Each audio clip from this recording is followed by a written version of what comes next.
Bismillahirrahmanirrahim. Alhamdulillahi rabbil alamin. Wassalatu wassalamu ala Rasulillah wa ala alihi wa sahbihi ajma'in. Subhanak la ilma lana illa ma 'allamtana innaka antal alimul hakim. Wa tub 'alaina innaka antat tawwabur rahim.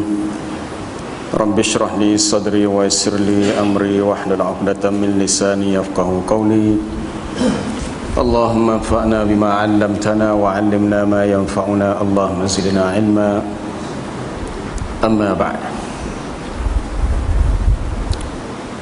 Muslimin dan muslimat yang dirahmati Allah, sebelum kita memulakan tafsiran, untuk makluman semua, ada seorang ahli jemaah kita yang sebelum ini sudah terlalu lama mengikuti kuliah tafsir, meninggal pagi tadi dan dikebumikan di Pahasa tadi. Daripada tahun saya mengajar sini tahun 97, 98, lamalah, dekat lebih 10 tahun dia istiqamah sentiasa ikut kemana sahaja saya pergi, dia ikut. Sampai kalau zaman baca khutbah dulu, dia akan tanya, minggu ni ustaz baca khutbah mana. Jadi setelah hampir setahun dia sakit, pagi tadi dia meninggal dunia dan di solat dikebumikan di kampung dia Bulupuh, dekat Tera, dekat antara Tera dengan Menda, Pahasa tadi. Cuma amu teringat sangat sebab dia lah satu-satunya jemaah kalau di Masjid Paigambas, setiap kali musim buah dia akan bawa buah deria, buah motor, sebab keliling rumah dia tu banyak kebun.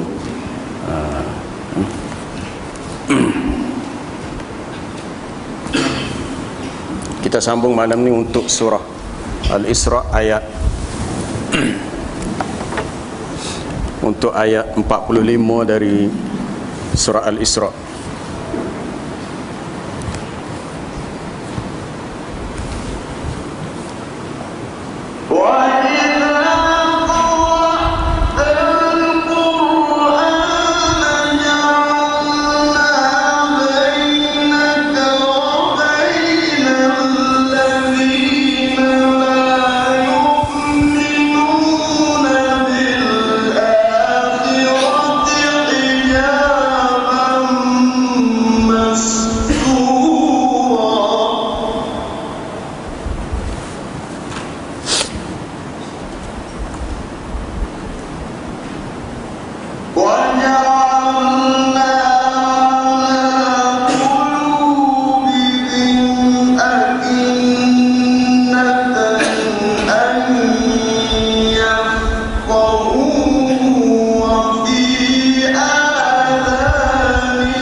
وإذ هم نجوى إذ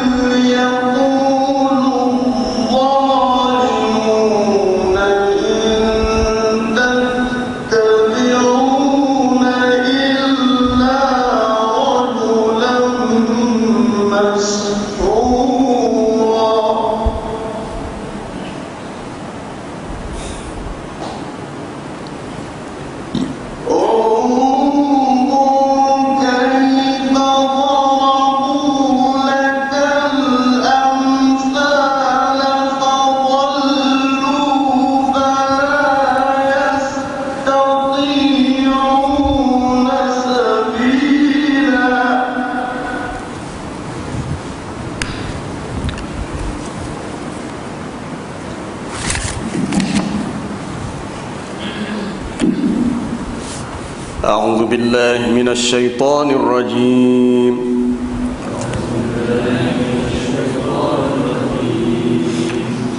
بسم الله الرحمن الرحيم.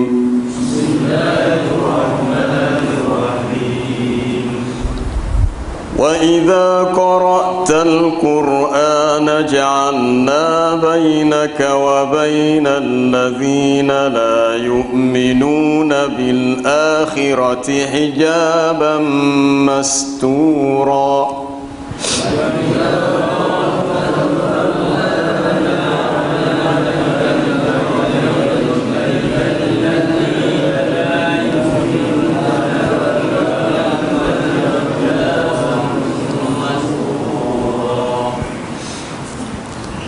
وجعلنا على قلوبهم أكنة أن يفقهوه وفي آذانهم وقرا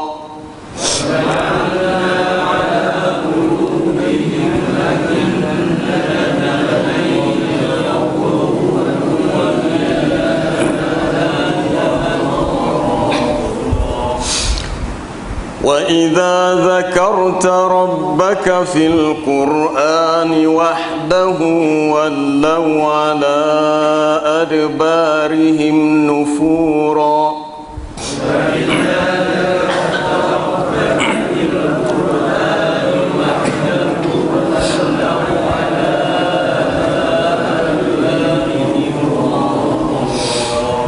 نحن أعلم بما يستمعون به إذ يستمعون إليك وإذ هم نجوى.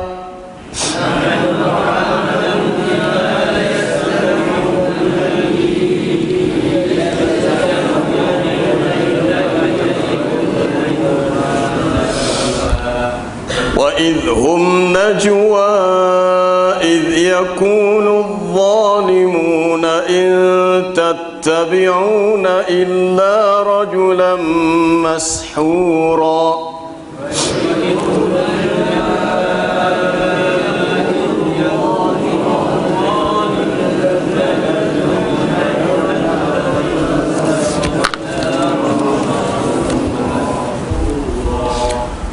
انظر كيف ضربوا لك الأمثال فضلوا فلا يستطيعون سبيلا.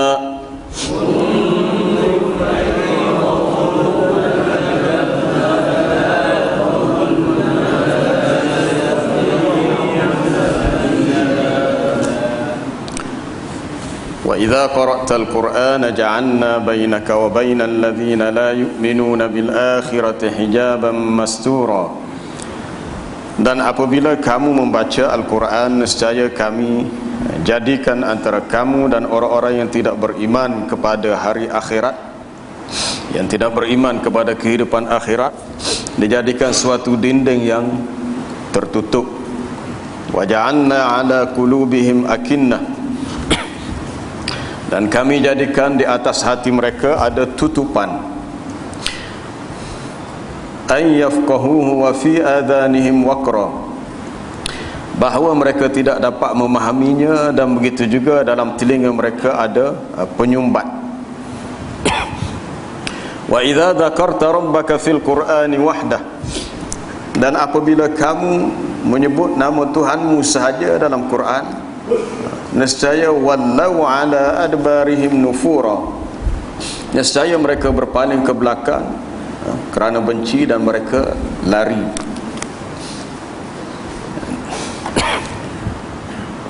Nahnu a'lamu bima yastami'una bihi idh yastami'una ilaik,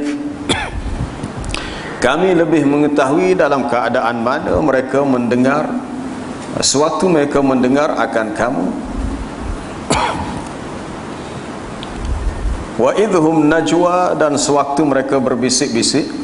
Idh yaqulul zalimun, iaitu ketika orang-orang zalim itu berkata, in tattabi'una illa rajulan mashura, kamu tidak lain hanyalah mengikuti seorang lelaki yang telah terkena sihir. Unzur kaifa darabu lakal amthal, lihatlah bagaimana mereka membuat berbagai perumpamaan terhadapmu. Fadallu, lalu mereka menjadi sesat.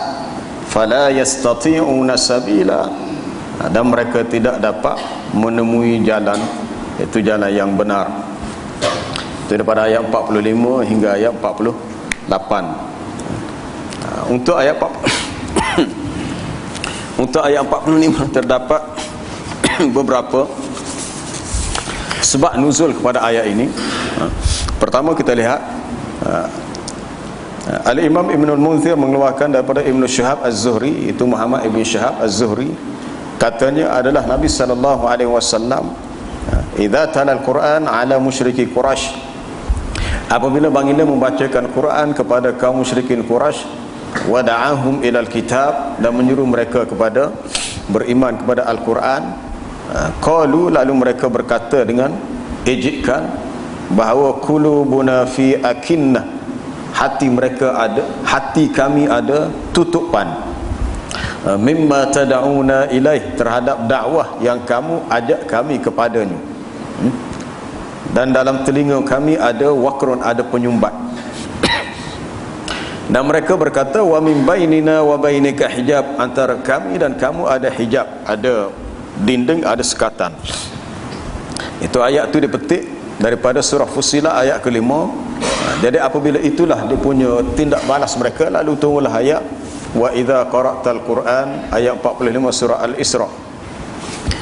Satu riwayat daripada Ibn Abbas bahawasanya Abu Sufyan, kemudian An-Nadhr bin Al-Harith dan Abu Jahal, mereka pernah duduk-duduk dekat dengan Nabi sallallahu alaihi wasallam dan mendengar akan percakapan Nabi. Berkata An-Nadhr bin Al-Harith, semua ini adalah di antara pemuka-pemuka Quraisy yang menentang Nabi semasa di Mekah.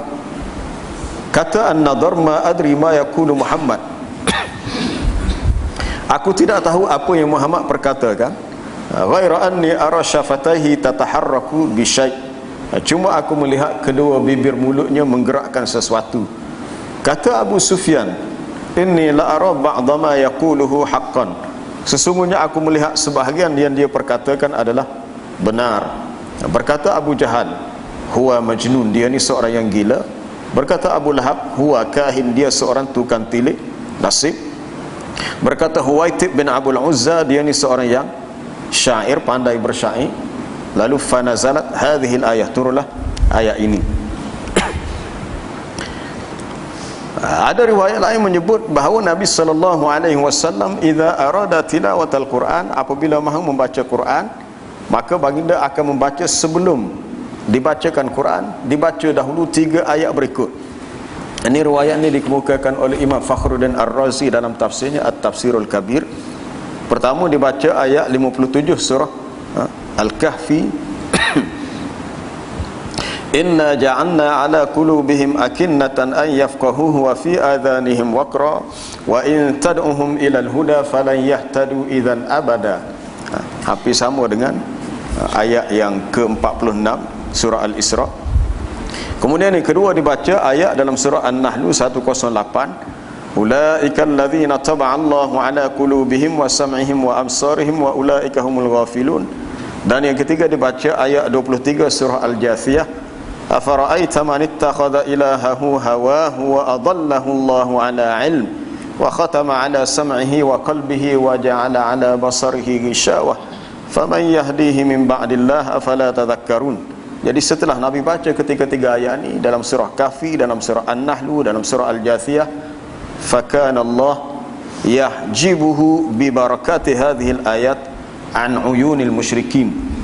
Lalu Allah Ta'ala menghijab, menutup baginda sehingga tidak dilihat oleh pandangan mata orang-orang musyrikin. Al-Hafiz Abu Ya'la dalam riwayatnya menyebut daripada Asma binti Abu Bakar tentang ayat ini. Jadi banyak sebab nuzul yang dikaitkan dengan ayat 45 surah Al-Isra. Riwayat itu daripada Asma binti Abu Bakar radhiyallahu anhuma, dia berkata, manakala turunnya firman Allah Ta'ala, itu dalam ayat tabbat yada abi lahabin wa tabb, binasalah kedua tangan Abu Lahab dan sesungguhnya dia akan binasa. Apabila turun ayat ini, datanglah seorang buta yang buta sebelah matanya. Maksud buta ni adalah Ummu Jamil, isteri kepada Abu Lahab, yang buta sebelah matanya. Ummu Jamil dengan kebiasaannya suka mengeluarkan kata-kata celaka ataupun mencaci maki orang lain. Dia berkata, kami datang, ataupun dia berkata, kami enggan kepada orang yang tercela. Lalu dia menyambung, agamanya kami benci dan perintahnya kami langgar. Ini ejekan Ummu Jamil kepada Nabi. Sementara itu Rasulullah sallallahu alaihi wasallam sedang duduk dengan ditemani oleh Abu Bakar As-Siddiq di sampingnya, tempat duduknya di depan Kaabah. Lalu Abu Bakar kata, wanita itu telah datang, Ummu Jamil telah datang dan aku khawatir dia akan melihatmu. Lalu Rasulullah sallallahu alaihi wasallam menjawab, sesungguhnya dia tidak akan melihatku. Lalu baginda pun membaca ayat, wa idza qara'tal Qur'an ja'alna bainaka wa bainal ladzina la yu'minuna bil akhirati hijaban mastura. Perawi itu berkata, wanita itu pun tiba dan berdiri di hadapan Abu Bakar, namun dia tidak melihat Nabi sallallahu alaihi wasallam. Seolah-olah Nabi ini raib, ada tapi dia tak nampak. Lalu dia berkata, Nabi berkata, wahai Abu Bakar, lalu Ummu Jamil berkata, wahai Abu Bakar, aku mendengar bahawa sahabatmu telah mencaci aku. Abu Bakar menjawab, tidak, tak betul tu. Demi Allah, Tuhan yang memiliki Kaabah ini, sebab dia berhadapan Kaabah, dia tidak mencacimu. Jadi cerita ni menunjukkan bahawasanya ayat yang dibaca menyebabkan Ummu Jamil tidak nampak Nabi. Ataupun dalam ayat ke-9 surah Yasin, inna ja'alna min baini aydihim wa min khalfihim saddan, wa ja'alna min baini aydihim saddan wa min khalfihim saddan fa awshaynahum fahum la yusirun. Kami jadikan di hadapan mereka adanya sad ni macam dinding juga, adanya sekatan, adanya hijab, dan di belakang mereka ada saddan fa'aushaynahum lamikam, lalu kami cabut penglihatan mereka dan mereka tidak dapat melihat. Zaman di sekolah banyak ustaz-ustaz kita sebut, dia kata cara kita nak didik anak-anak supaya tidak bergaul dengan orang-orang yang nakal, yang rosak akhlaknya, ialah didik mereka dengan Quran. Sebab apabila mereka baca Quran, secara automatik ruh Quran menjadikan antara mereka dengan orang yang jauh dengan keyakinan kepada akhirat, adanya hijab. Ayat ini segi sebab nuzulnya merujuk kepada kisah yang berlaku kepada Nabi sallallahu alaihi wasallam dan orang-orang Quraisy. Tetapi dari segi ibrahnya umum. Kaedah usul tafsir, al-ibratu bi'umumil lafzi la bi khususis sabab. Ibrah daripada ayat adalah berdasarkan umum lafaz, tidak dengan khusus sebab turun ayat.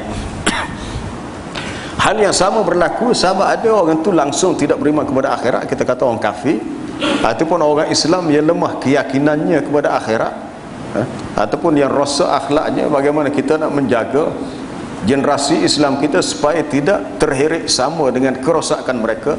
Didik mereka dengan Quran. Kerana apabila mereka baca Quran, Allah Ta'ala memberi jaminan, kami jadikan antara kamu dan orang-orang yang tidak beriman kepada hari akhirat adanya suatu hijaban mastura. Hijab sama ada dia tidak melihat kita, ataupun kita tidak berminat untuk bergaul sehingga kita mengikut tabiat mereka. Jadi yang utama ialah beri kepada mereka pendidikan Quran sehingga mereka baca Quran dan mereka boleh amalkan Quran. Apabila dibaca sahaja Quran, seolah-olah adanya hijaban mastura. cara nak mengatasi banyak masalah-masalah yang timbul sebenarnya berpunca daripada krisis kurangnya yakin kepada akhirat. Kurangnya yakin, sama ada orang Islam sendiri yang fasik mengaku beriman kepada akhirat, tapi keyakinan mereka kepada akhirat sangat longgar dan lemah. Apabila longgar lemah, maka dia akan menghirit orang-orang lain yang longgar juga keyakinan kepada akhirat, lalu mereka akan menjadi rosak dan merosakkan yang lain. Jadi ayat ini sekaligus menunjukkan pentingnya pendidikan Quran, belajar Quran, baca Quran, supaya dalam kehidupan kita sepanjang masa adanya suatu sempadan, adanya suatu garis pemisah antara kita dengan orang-orang yang jauh daripada alam akhirat. Maksudnya orang-orang yang dalam hati mereka tidak ada keyakinan yang kuat kepada akhirat. Kita boleh tengok sekalian kita orang Islam sendiri pun, berapa ramai yang benar-benar faham rukun iman, termasuklah keyakinan kepada al-iman bil yaumil akhir, beriman kepada hari akhirat. Kalau mereka benar-benar beriman dengan keimanan yang sungguh, maka sudah tentu tindakan mereka tidak sebegitu. Kerana tidak ada tarbiyah imaniyah, pendidikan untuk menyuburkan iman, diberikan ilmu, diberikan kefahaman agama, dibacakan Quran, atau mereka pula membaca Quran, maka jadilah mereka dengan orang yang tidak yakin kepada hari akhirat, seolah-olah bercampur bau dan rosak.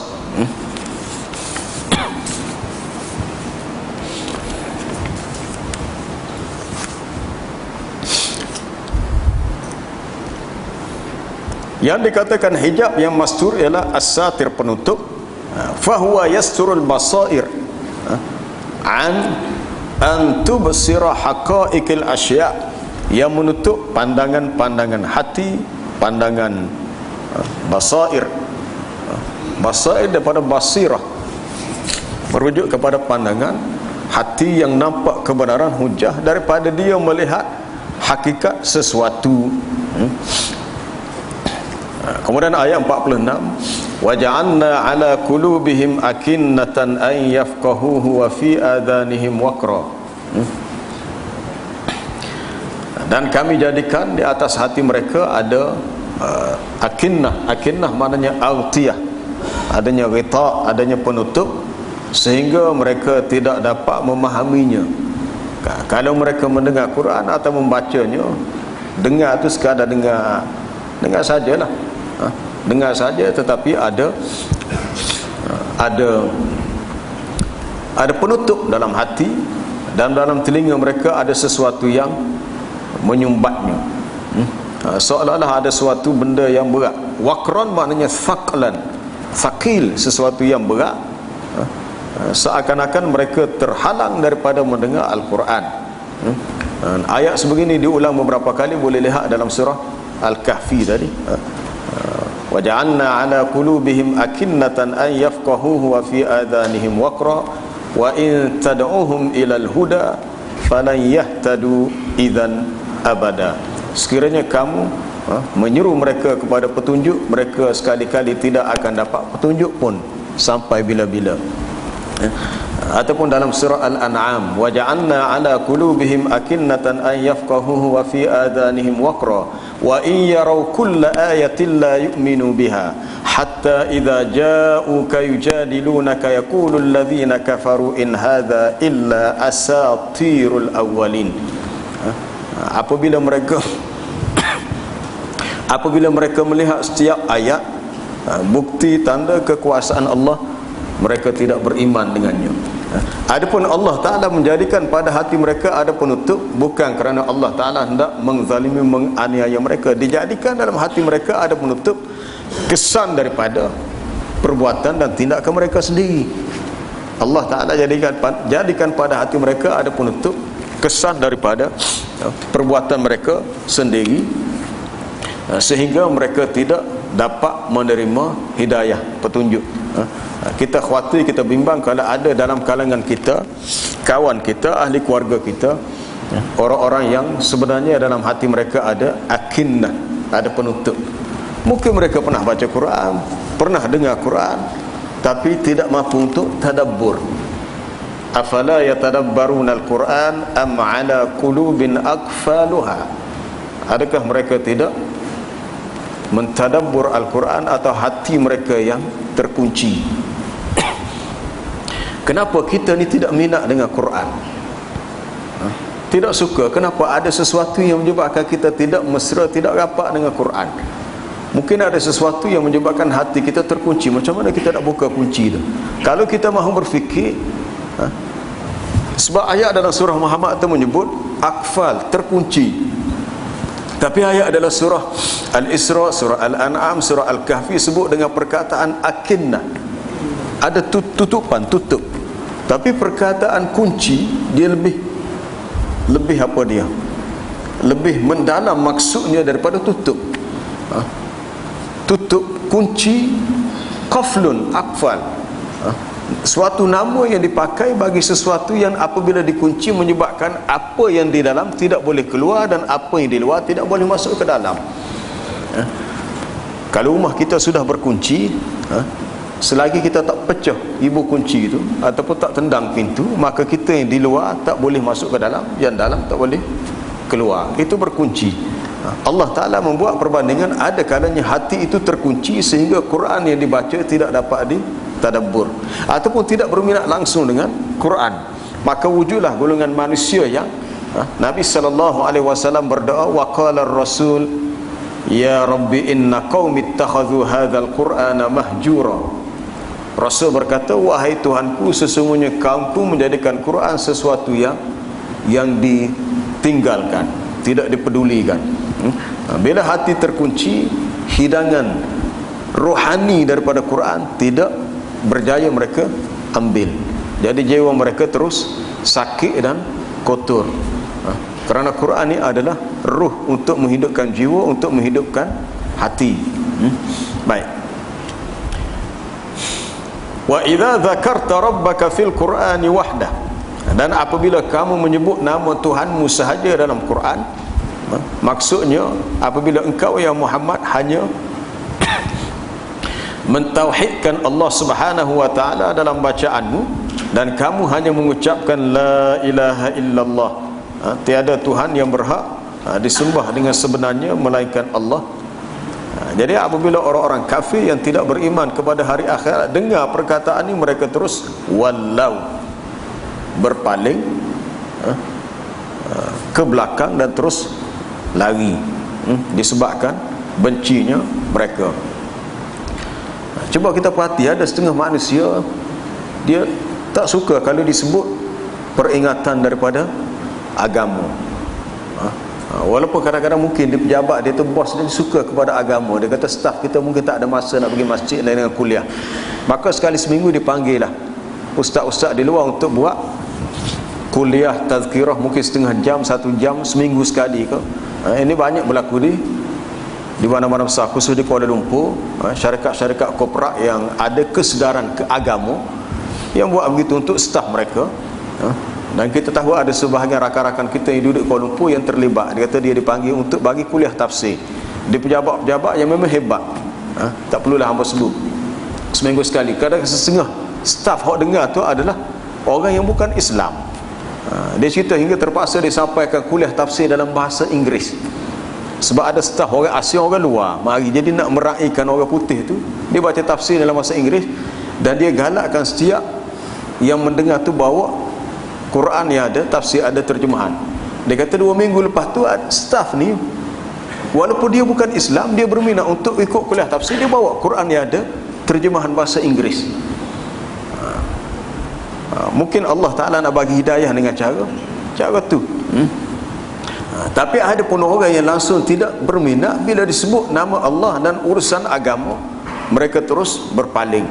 Ayat ini sama dengan ayat dalam surah Az-Zumar ayat 45, wa idza dzukirallahu wahdahu shma'azzat qulubul ladzina la yu'minuna bil akhirah wa idza dzukiral ladzina min dunihi idza hum yastabshirun. Apabila disebut nama Allah Ta'ala sahaja, menjadi isma'azzat. Isma'azzat menjadi kesal lah. menjadi kecewa lah, menjadi rasa resah gelisah lah, tak sedap duduk lah hati-hati orang yang tidak beriman kepada akhirat. Kalau diingatkan kepada nasihat-nasihat agama, dia kata mungkin dia akan beritahu, mu ni walaupun mungkin kawan dia tu tidak ustaz, mu dia pun ustaz, sikit kata dosa pahala, ingat kepada mati, ingat kepada syurga neraka. Ada setengah orang Islam yang marah bila kawan dia sebut persoalan dosa pahala syurga neraka. Ini termasuk orang yang apabila disebut Allah Ta'ala dan urusan agama, dia marah. Jadi seolah-olah dia mahu hidup tanpa terikat dengan hukum agama. Seolah-olah hidup dia, Allah Ta'ala itu seolah-olah tidak ada, seolah-olah gitu.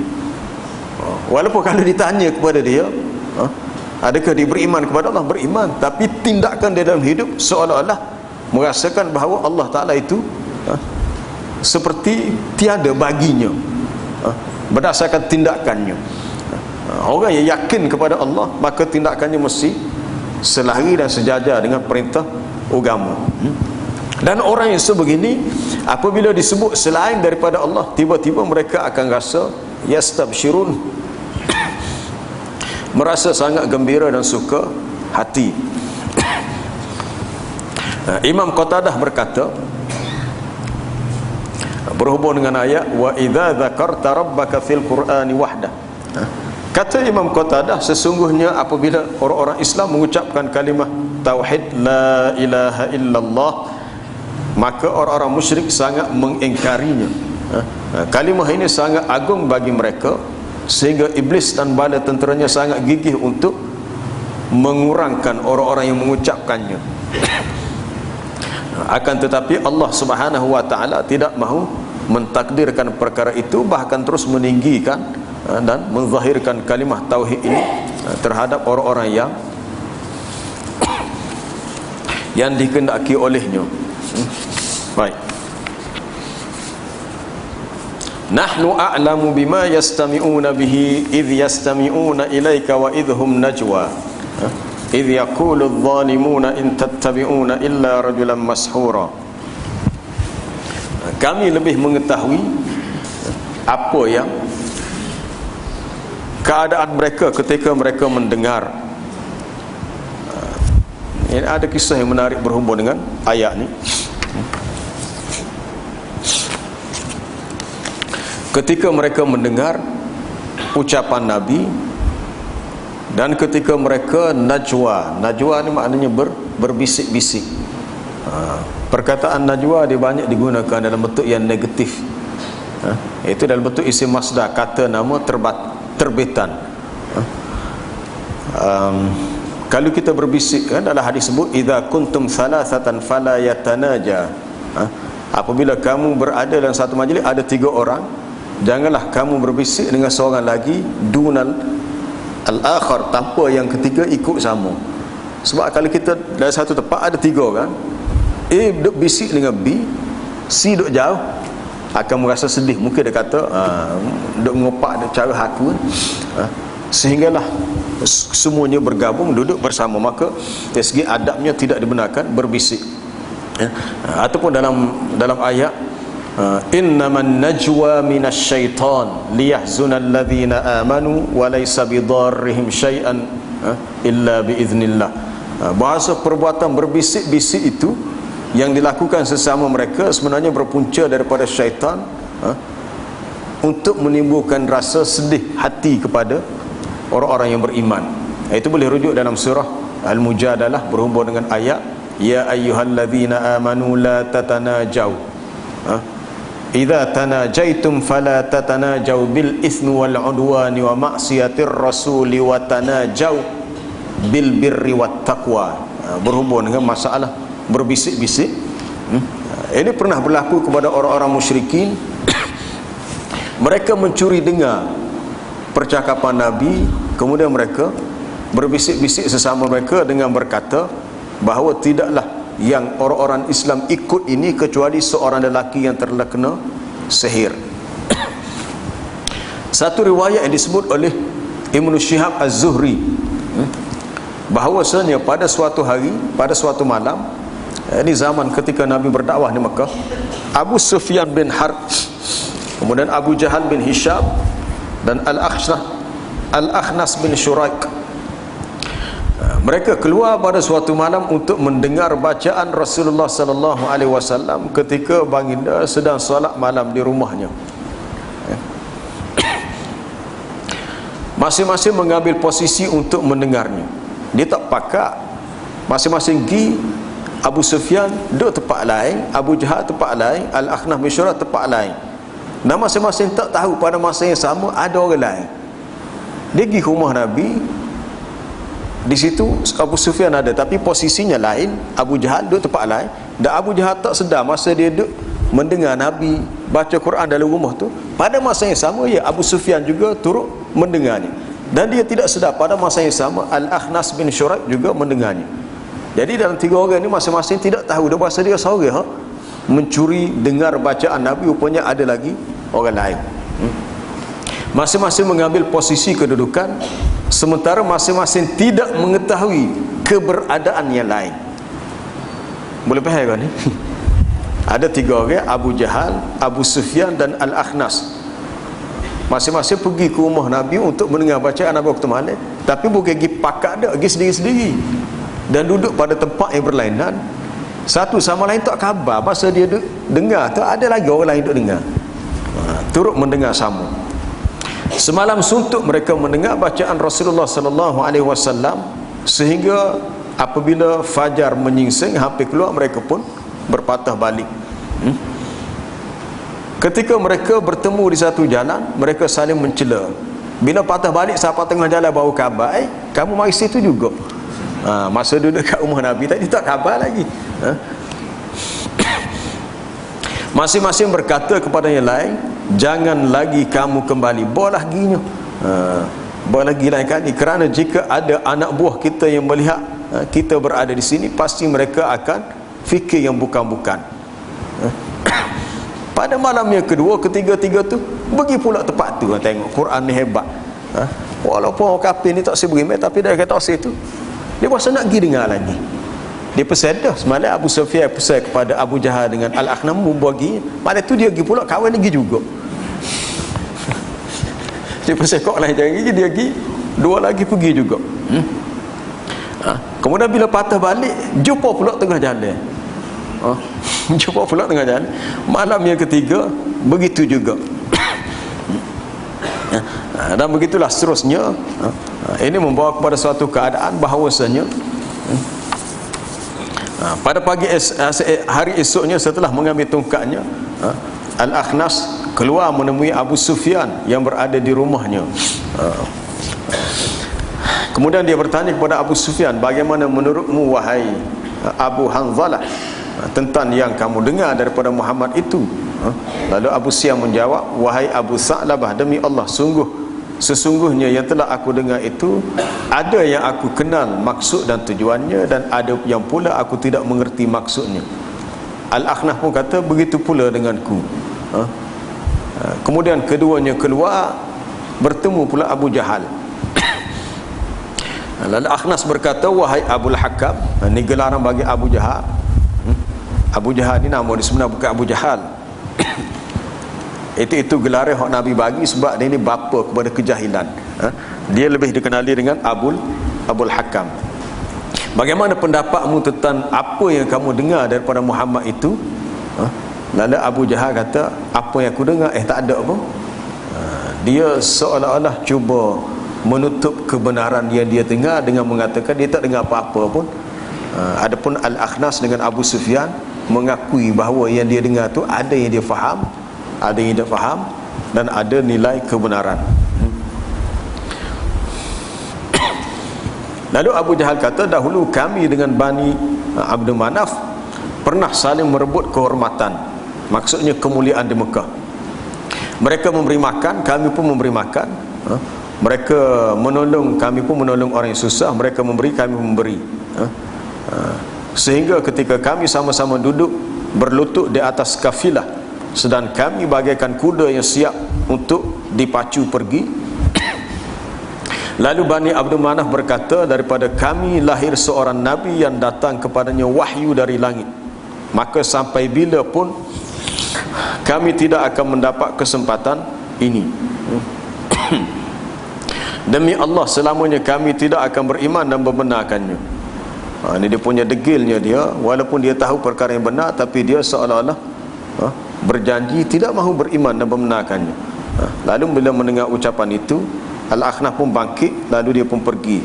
Ini sebahagian cerita yang dipetik daripada sirah Ibn Hisham. Mungkin cerita ni betul, mungkin tak betul, sebab sanadnya perlu dikaji. Tapi salah satu gambar yang kita boleh ambil berdasarkan cerita ni ialah orang-orang musyrikin, dia suka membuat suatu muamarah, kesepakatan secara sulit sesama dia untuk membuat perkara yang tidak baik terhadap agama Allah. Dalam ayat ni mereka telah menuduh bahawa Nabi ni seorang rajulan mashura, seorang lelaki yang telah terkena sihir. Maka Allah Ta'ala suruh kita fikir, unzur, lihatlah, perhatilah, kaifa darabu lakal amsal, bagaimana mereka telah membuat untukmu banyak perumpamaan. Mereka mengumpamakan kamu dengan pelbagai perumpamaan, seperti yang telah disebut tadi. Ada yang tuduh Nabi ni sahir, ada yang tuduh Nabi ni sudah majnun, jadi gila, ada yang kata Nabi ni kahin, dan macam-macam tuduhan yang tidak benar. Akhirnya mereka menjadi sesat dan mereka tidak bertemu jalan untuk kembali kepada jalan yang benar.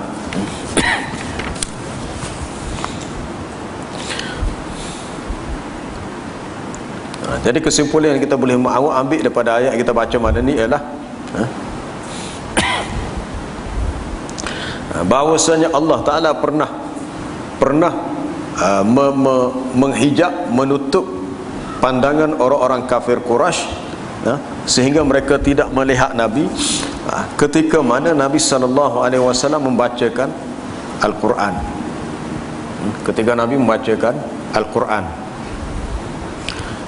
adalah setengah orang dia beramal dengan ayat ni atas tujuan dia kata kalau jumpa dengan orang jahat ke, yalah, ataupun golongan musuh ke, ada yang baca ayat sebelah surah Yasin, wa ja'alna min baini aydihim saddan wa min khalfihim saddan fa aghshaynahum fahum la yubsirun. Ada baca ayat wa ja'alna wa idza qara'tal qur'ana ja'alna bainaka wa bainal ladzina la yu'minuna bil akhirati hijaban mastura. Tapi kadang-kadang tak jadi. Baca-baca nampak juga, dia kata belah mana tu. Sebenarnya bacaan tu dia bergantung kepada kekuatan dalaman kita. Kekuatan dalaman kita. Kalau kita baca saja tapi dalamnya kita tak kuat, tak jadi apa. Sepuluh orang baca ayat kursi nak perambak syaitan iblis.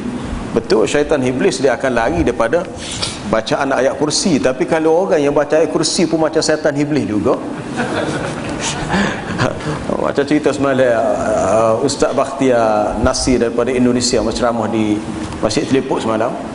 Dia cerita ada seorang wanita di Indonesia yang terkena sihir. Terkena sihir, pagilah sebab ada tanda-tanda kena sihir. Lalu orang ni pun bacakanlah ayat kursi. Jin yang ada dalam tubuh wanita pula betul tajwid dia, kata membaca tajwid tak betul tu.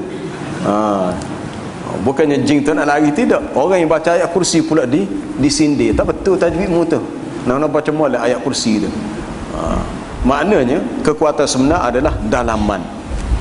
Ayat tu memang hebat dah, tapi bila orang itu baca dengan tidak ada kekuatan dalamnya, khususnya dia punya tawakal dia, keyakinan dia kepada Allah tidak kuat, maka kesan kekuatan ayat itu tidak berbekas. Tidak berbekas.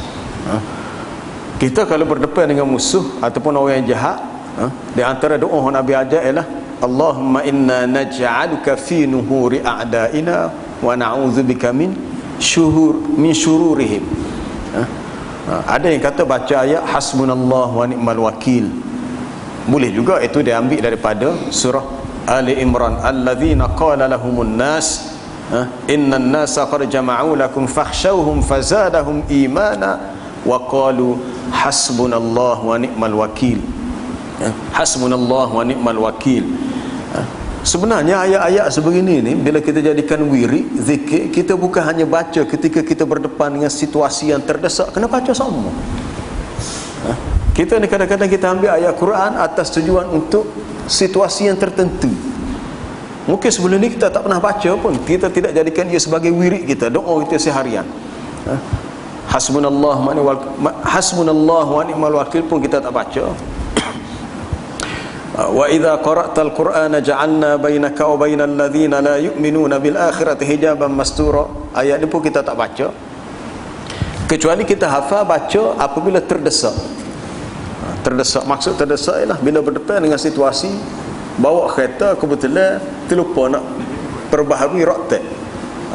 Lepas tu siapa-siapa tak ada apa, kalau ada rock block JPJ ke apa, kebetulan ada sungguh. Sudahlah, kita baca tu habis hasbunallahu wa ni'mal wakil wa ja'alna min baini aydihim sadda, siapa-siapa kena juga. Ayat tu habis ayat dia baca. Tapi kena juga, lepas tu menyalahkan kepada Tok Guru aja tak kena, dia kata kena ambil ayat lain lagi. Bukan ayat tu yang salah sebenarnya. Pertamanya ialah mungkin kita tidak ada kekuatan dalaman. Yang kedua, kalau kita bersalah tetap dikira bersalah, kita anggap itu suatu takdir daripada Allah. Baik, ada soalan? Ya, sini.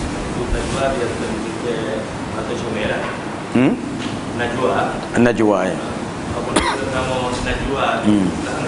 Tak molek.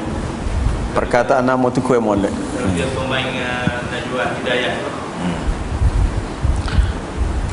Perkataan najwa digunakan dalam Quran dalam bentuk yang salbiyah, yang bersifat negatif, tidak ijabiyah, tidak positif.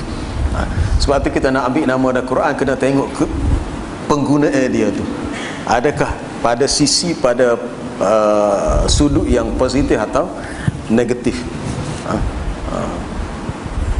Sebab dari segi makna penggunaan, mungkin ni orang yang guna untuk nama anak dia tu tidak bermaksud yang buruk, tapi asalnya begitu. Asalnya begitu. Itu boleh rujuk dalam tafsir untuk surah Al-Mujadalah. Innaman najwa minasyaitani liyahzuna alladhina amanu wa laysa bidarrihim syai'an illa biiznillah. Itu merujuk pada sifat suka bisik, buat sesuatu yang tidak baik. Untuk itu dari segi penggunaan hak asal. Tapi tak ada masalah. Mungkin bagi yang dah bubuh nama anak dengan najwa, sebab dia ada tafsiran.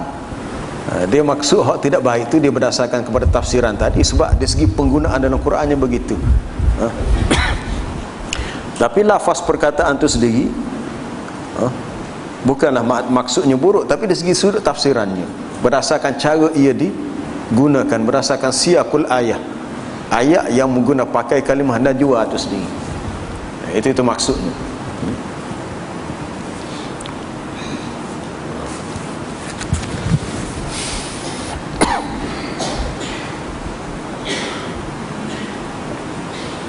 Wallahu a'lam. Subhanakallah bihamdika asyhadu an la ilaha illa anta astaghfiruka wa atubu ilaik.